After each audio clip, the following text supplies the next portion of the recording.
Is surveillance of our internet activity an acceptable price for national security? This is surveillance of our internet activity an acceptable price for national security in the light of the revelations that came from the United States this week? George Galloway. Benjamin Franklin said that those who will sacrifice liberty for security will in the end enjoy neither. The sacrificing of our liberties can only lead to a victory for those who wish to destroy liberty. And I think that the revelation, the whistleblower, instead of being extradited and sent to prison for the rest of his life, should be given a medal, should be given a Nobel Prize, because he has revealed illegal state surveillance on a truly gargantuan scale. The United States NSA, National Security Agency, has bugged 3 trillion telephone calls a year. Trillion telephone calls a year. There is mass surveillance of people in the United States, and that's bad enough. What's worse is that the British security services have been making use of the intelligence thus garnered in breach, actually, of British law. William Hague tried to pooh-pooh it this week by saying that he'd authorised it. Well, frankly, I wouldn't trust William Hague to guard our liberties in any respect. The best way to deal with the threat of terror in the world is to address the causes of terror in the world. And that will not be done by the state becoming ever more terrorist itself. Okay.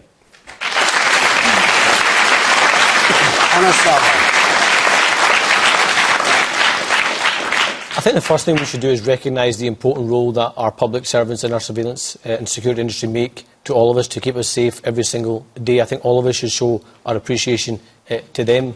It's right that we have a system in place that has democratic accountability and a tight legal framework. And it's important that the public has confidence in the work that our intelligence agency does.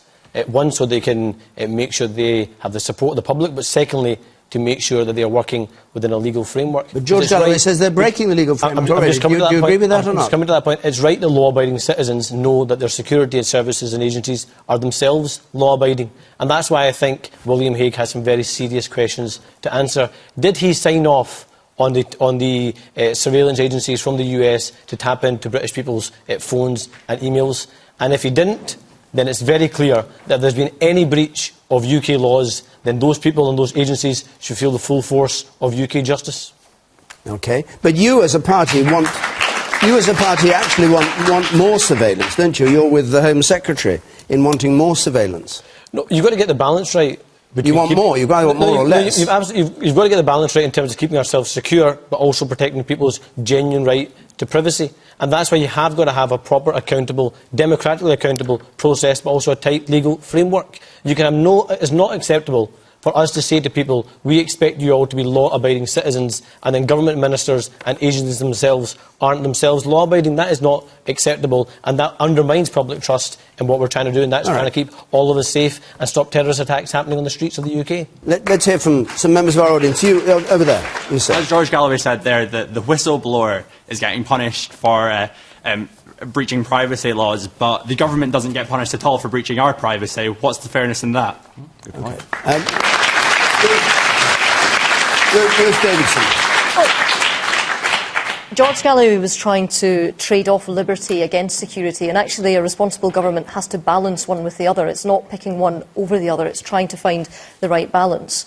GCHQ, which is the agency in charge of this kind of monitoring in the UK, works within an incredibly tight legal framework. And when it goes and does surveillance operations, these have to be signed off by the Secretary of State. It's not, 6,000 desk jockey James Bonds looking through your Hotmail account to see who you fancy. That's not what they do. They're called an intelligence agency because they work on intelligence. If they were looking at everybody's data, they wouldn't find anything of any use because they'd be snowed under. Now, we have an incredibly important link with the United States. We've worked with the United States to foil terror plots before, and we will do again to keep people of this country safe. But the framework that exists does not allow for UK intelligence agents to get round UK law by using somebody else's, some other country's data sharing. That's not what it exists But to is do. it happening? That's the point, isn't it? Is it arriving at GCHQ, this Well- information from the States? And you say, well, you'd be snowed under. But, I mean, as George Galloway said, there are trillions of calls that have been tapped into or checked. So it does in America. We have an absolute guarantee that any data obtained in the UK from the US involving UK nationals is subject to exactly the same right and proper UK statutory controls as What's elsewhere. that guarantee? William Hague's word for it? Because it cannot be. William Hague would have no time to do anything else if he was signing warrants every day for the British share of 3 trillion telephone calls a year. It stands to reason that the James Bonds that you talk about, though frankly to me they look more like Austin Powers, the James Bonds at GCHQ must be freelancing on this. Otherwise we'd never see William Hague's face, because he'd be in his office signing warrants all day. Leslie Riddick. Well, just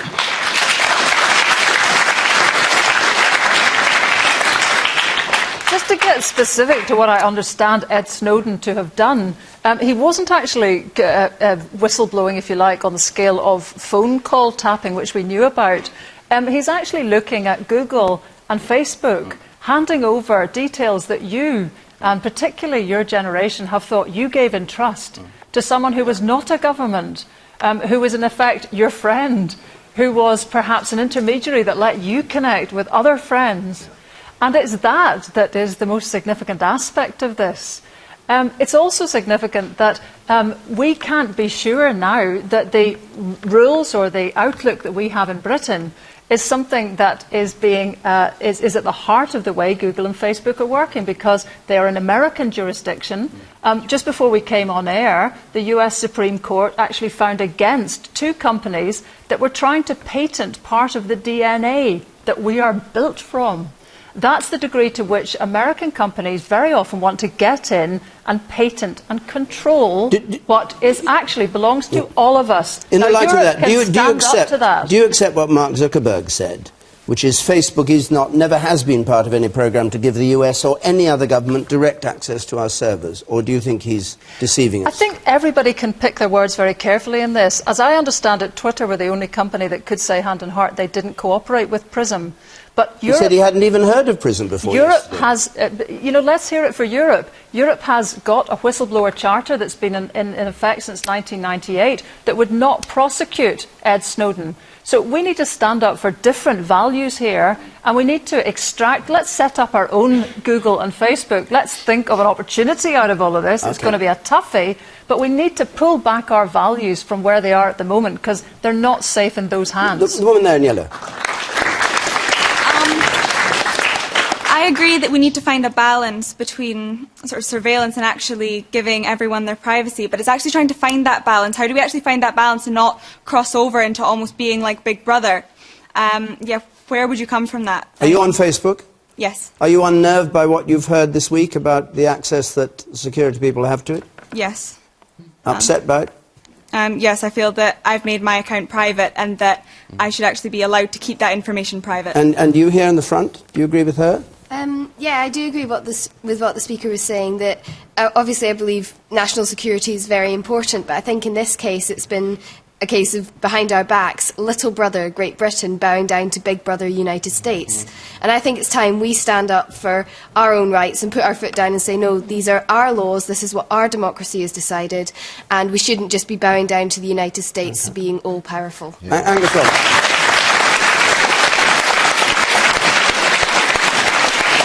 You agree with that? I think what really, really worries me is it's not just about surveillance, it's about storage. So it is what you are chatting about with other people on Twitter, on Skype, on Facebook, on email traffic. It's much more than just phone calls or thinking somebody's suspicious, so let's start recording now, let's push the record button now. It is recording billions and billions of your conversations. Now, I don't know about you, but I feel very, very uneasy. And it's not just about GCHQ. It's not just about the NSA in the United States of America. There are other places that what you are conversing with other people is being stored as well. So a big issue for me is about the storage of your information. And I agree with George on this point. The idea that we should just trust in William Hague because he said something in the House of Commons and, oh, everything's all right now.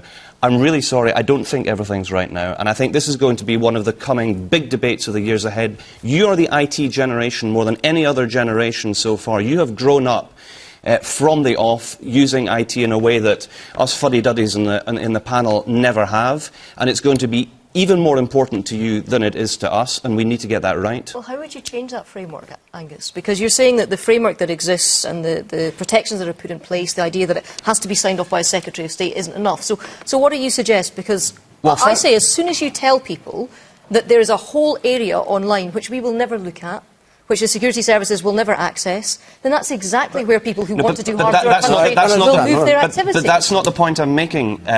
Everybody agrees, I think, everybody agrees that when there is a risk to society from extremists who are prepared to use violence, there should be appropriate measures in place to make sure that one can intercept telephones or other traffic. Nobody disagrees with that. There is already. And those safeguards are in place. But what worries me is we're dealing with an entirely new threat on the one hand, and on the other hand, we're dealing with a whole big issue about how can one intercept but also store this information. Do you really think that all of this is going to be destroyed? Okay. No, it's not. It's going to be kept forever and ever. The man in red over there.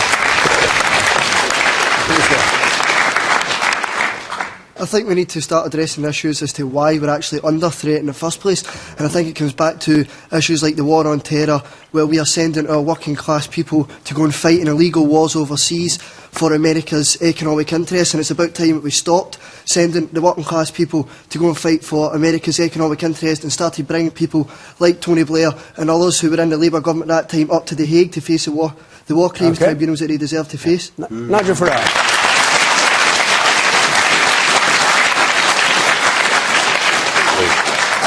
I think we have a slightly schizophrenic debate on this, because we're all horrified this week by what we've heard, and yet just 2 or 3 weeks ago, in the wake of the Woolwich murders, a lot of people were screaming and shouting, saying, look, the security services knew who these guys were, why wasn't more done? So it is about, and several of the panel have said this, it is about balance. However, is what is happening or potentially happening here an acceptable price, was the question. And I think when the Americans launched the war on terror under George Bush, they've gone so far down a road where, frankly, in America, they've now launched a war on liberty and freedom, and it applies not just to surveillance, it applies to a plea bargaining system where if the state says you're guilty, you have almost no choice but to plea bargain guilty. And so I would say this, Leslie's right, these are big American companies, and users have got to be aware that if they're going through American internet service providers, their stuff is not safe. I hope we do get some alternatives out of it, and I really do not want us to go down the route where we allow the liberty of millions of people in this country to be destroyed because we're following the Americans who've frankly gone completely over the top. But how do you prevent it if you've got Facebook, if that's where you're working on Facebook? How do you prevent it? I think people have to be cautious. When they're using all forms of social media, cautious about what they say and about what they do. Yeah, do not think that whatever you say on Facebook is private. It isn't. All right, in the blue shirt, yeah. David, you made the point that internet companies such as Google and Facebook have openly came out and said, wait a minute, we've actually never been approached by the National Security Agency, so this is all rubbish.